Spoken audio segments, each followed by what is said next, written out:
पिछले एपिसोड में हमने देखा था कि गोकू फियोना के बातों में आ जाता है और उनकी मदद करने के लिए तैयार हो जाता है। इसके बाद हम मिस्टीरियस लॉर्ड को देखते हैं जो बोलता है कि बिग सिस मैं आपको मान गया।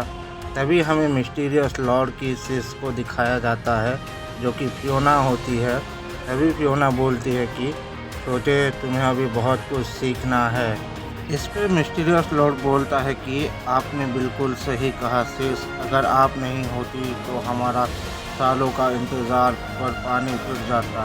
इस पे फियोना बोलती है कि आर्थर्स मैं ऐसा कभी भी नहीं होने देती।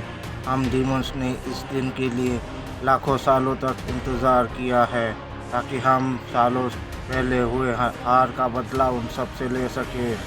इसके बाद हम जेनोसामा को देखते हैं जो लॉर्ड जालामा से बोलते हैं कि आप हमारे मल्टीवर्स के गार्डियन होने के साथ साथ ड्रैगन गॉड भी हैं।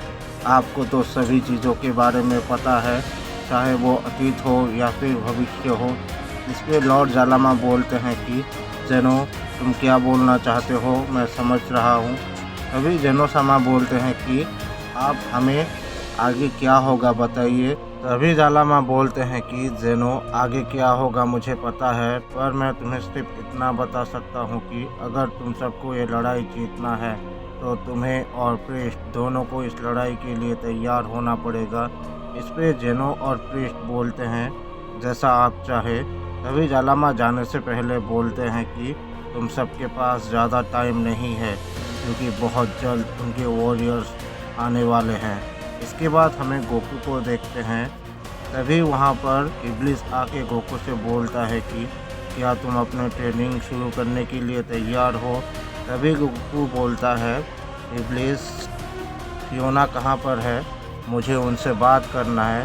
तभी इब्लिस बोलता है कि क्वीन फियोना यहाँ पर नहीं है, गोकू वो किसी से मिलने गए हैं।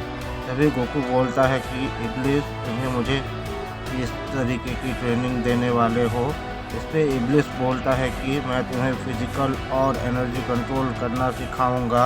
इस पर गोकू बोलता है कि पर इब्लिस मैं तो पहले से ही एनर्जी को कंट्रोल करना जानता हूँ, तो फिर इस ट्रेनिंग की क्या ज़रूरत है।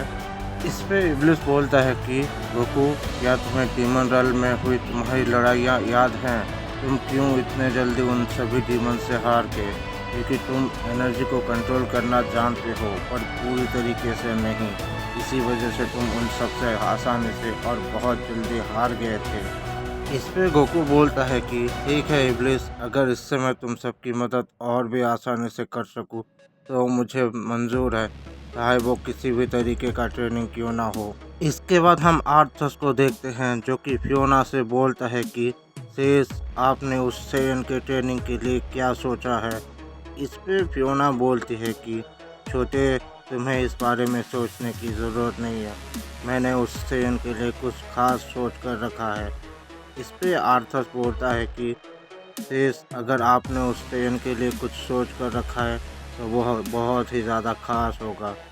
इसके बाद हम फियोना को देखते हैं जो बोलती है कि ठीक है छोटे, अब मेरे जाने का वक्त हो गया है।